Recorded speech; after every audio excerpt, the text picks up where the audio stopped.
7ನೇ ತರಗತಿಯಲ್ಲಿ ಓದುತ್ತಿದ್ದೇನೆ. ನಾನು ಮಾಡುತ್ತಿರುವ ಪ್ರಯೋಗ ಆಮ್ಲಗಳು ಮತ್ತು ಪ್ರತ್ಯಾಮ್ಲಗಳು. ಮೊದಲಿಗೆ ನಾನು ಒಂದು ಗ್ಲಾಸನ್ನು ತೆಗೆದುಕೊಂಡಿದ್ದೇನೆ. ಅದಕ್ಕೆ ಸ್ವಲ್ಪ ಅರಿಶಿಣವನ್ನು ಬೆರೆಸುತ್ತೇನೆ.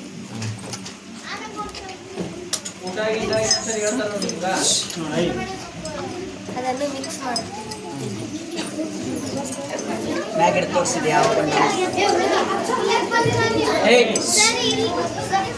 ಈಗ ಹಳದಿ ಬಣ್ಣ ಅದಕ್ಕೆ ಸ್ವಲ್ಪ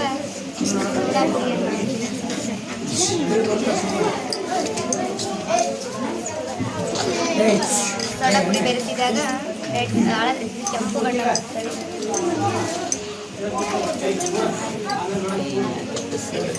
ಈಗ ರಿಟರ್ನ್ ಹಳದಿ ಬಣ್ಣ ಬರುತ್ತೆ.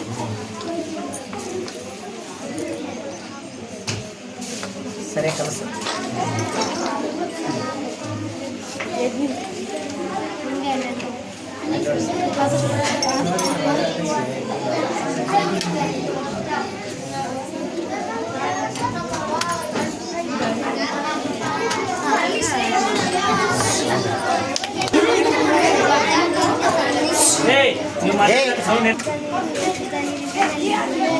ಜೋರಾಗಿ ಹೇಳ್ಬೇಕು.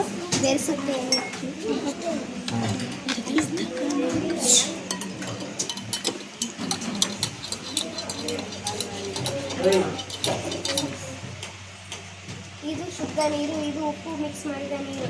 ಶುದ್ಧ ನೀರಿನಲ್ಲಿ ನಿಂಬೆಹಣ್ಣನ್ನು ಹಾಕಿದರೆ ಅದು ಮುಳುಗುತ್ತದೆ. ಇದರಿಂದ ಸಾಂದ್ರೀಕರಣ ಹೆಚ್ಚಿದೆ. ಶುದ್ಧ ನೀರಿನ ಸಾಂದ್ರೀಕರಣ ಹೆಚ್ಚಿರುತ್ತದೆ. ಅದೇ ಉಪ್ಪು ಕಲಿಸಿದ ನೀರಿನಲ್ಲಿ ಹಾಕಿದಾಗ ಅದು ತೇಲುತ್ತದೆ. ಉಪ್ಪು ಕಲಿಸ್ಬೇಕು. ಸ್ವಲ್ಪ ಉಪ್ಪು ಹಾಕಬೇಕು. ಜಾಸ್ತಿ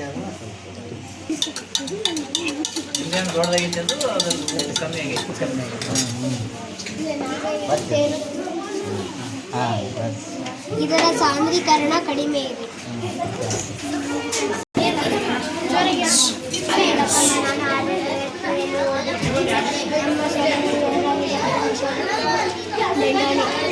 ನಾನು ಮಾಡ್ತಿರೋ ಪ್ರಯೋಗ ಕಾಂತವಾಣಿಕೆ ಆಟ. ಒಂದು ಗ್ಲಾಸನ್ನು ತೆಗೆದುಕೊಂಡಿದ್ದೇನೆ. ಅದರಲ್ಲಿ ನೀರು ಹಾಕಿ ಒಂದು ನಾಣ್ಯವನ್ನು ಹಾಕಿದ್ದೇನೆ. ಹಾಗೆ ಒಂದು ಆಯಸ್ಸನ್ನು ತೆಗೆದುಕೊಂಡಿದ್ದೇನೆ. ನಾಣ್ಯವನ್ನು ತಿನ್ನುವ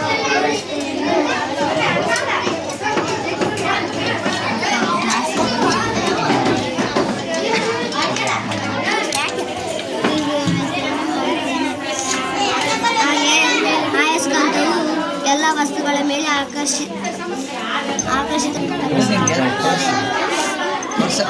ಕೊಡುತ್ತದೆ. ಹಾಗೆಯೇ ಆಯಸ್ಕಾಂತವು ನಾನು ಕೈಯಿಂದ ತೆಗೆದಿಲ್ಲ. ನನ್ನ ಹೆಸರು ಶ್ರೀ. ನಾನು ಆಲೂಕುಡಿಯಲ್ಲಿ ಓದುತ್ತಿದ್ದೇನೆ. ನನಗೆ ಬಂದಿರುವ ಪ್ರಯೋಗದ ಹೆಸರು ಕಾಂತವನ್ನು ತೆಗೆದುಕೊಂಡಿದ್ದೇನೆ. ರಣಾಗ್ರ ಮತ್ತು ಧನಾಗ್ರಕ್ಕೆ ವೈರನ್ನು ಜೋಡಿಸಿದ್ದೇನೆ ಮತ್ತು ಒಂದು ಸ್ವಿಚ್ಚನ್ನು ತೆಗೆದುಕೊಂಡಿದ್ದೇನೆ. ಮೋಟರ್ಗೆ ವೈರನ್ನು ಜೋಡಿಸಿದ್ದೇನೆ. ಈ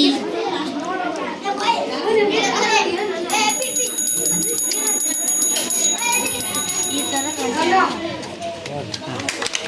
ನನ್ನ ಹೆಸರು ಸಹನ. ನಾನು ಏನೆಂದರೆ ಗಾಳಿಗೆ ನಲ್ಲಿ ಸಮಾಂತರ ಗಾಳಿ ಇದೆ. ಒಂದು ಬಲುವಿನಿಂದ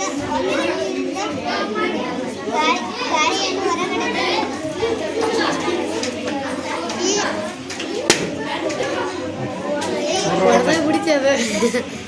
ಈಗ ಯಾವ ಬಲೂನು ಕೆಳಗಡೆ ಬಂದಿದೆ. ಇದರಿಂದ ನಿಮಗೆ ಏನೆಂದರೆ ಗಾಳಿಗೆ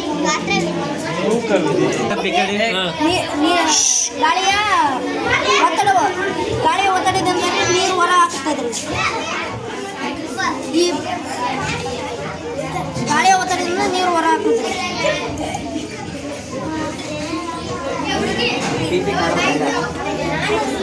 ಅಂದ್ರೆ ಗಾಳಿಗೆ ಏನೈತಿ ಸ್ಥಳವನ್ನು ಆಕ್ರಮಿಸ್ತದ ಅಥವಾ ಒತ್ತಡನ ಐತೆ ಅಂತ ತಿಳ್ಕೊಬೋದು. ಗಾಳಿ ಒಳಗೆ ಹೋದಾಗ ನೀರು ಹೊರಗೆ ಬರ್ತದೆ, ಅಲ್ಲಿ ಸ್ಥಳ ಆಕ್ರಮಿಸ್ತದೆ.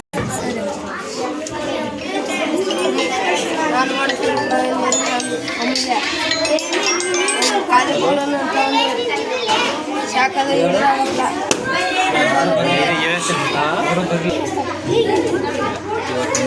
ಒಂದು ಬದಲಲ್ಲಿ ಜೋರ್ ಹೇಳಕ್ಕ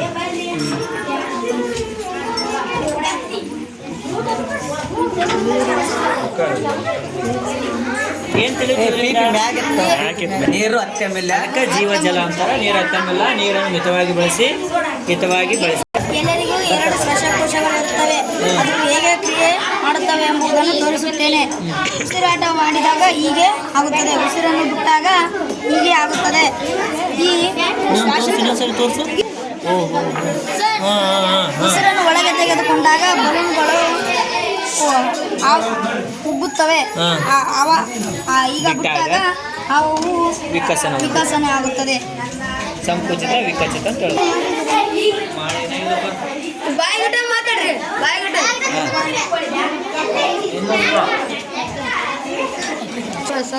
ಮಾಡುತ್ತಾ ಇದ್ದೀವಿ. ಕೇಳತ್ರಿ ಬಾರಿ ನಾನು ಮಾಡುತ್ತಿರುವುದು ನೀರಿನ ಒತ್ತಡ. ಇದಕ್ಕ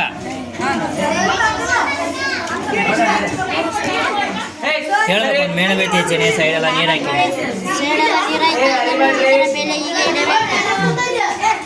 ಮೇಣದ ಬತ್ತಿ ಆಗುತ್ತದೆ. ನೀರು ಮೇಣದ ಬತ್ತಿ ಆದ ಮೇಲೆ ನೀರು ಸ್ಥಳವನ್ನು ನಾನು ಓದುತ್ತಿದ್ದೇನೆ. ನಾನು ಮಾಡುತ್ತಿರುವ ಪ್ರಯೋಗ ಸೂಕ್ಷ್ಮ ದರ್ಶನ. ನಮ್ಮ ಕಣ್ಣಿಗೆ ಸೂಕ್ಷ್ಮ ವಸ್ತುಗಳು ಕಾಣದಿದ್ದರೆ ಈ ಸೂಕ್ಷ್ಮ ದರ್ಶಕದ ಮೂಲಕ ನೋಡಬಹುದು.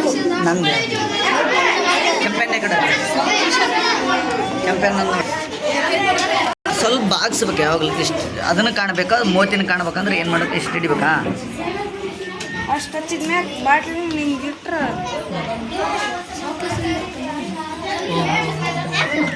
ಇದರಿಂದ ಏನ್ ತಿಳಿಯುತ್ತಾ?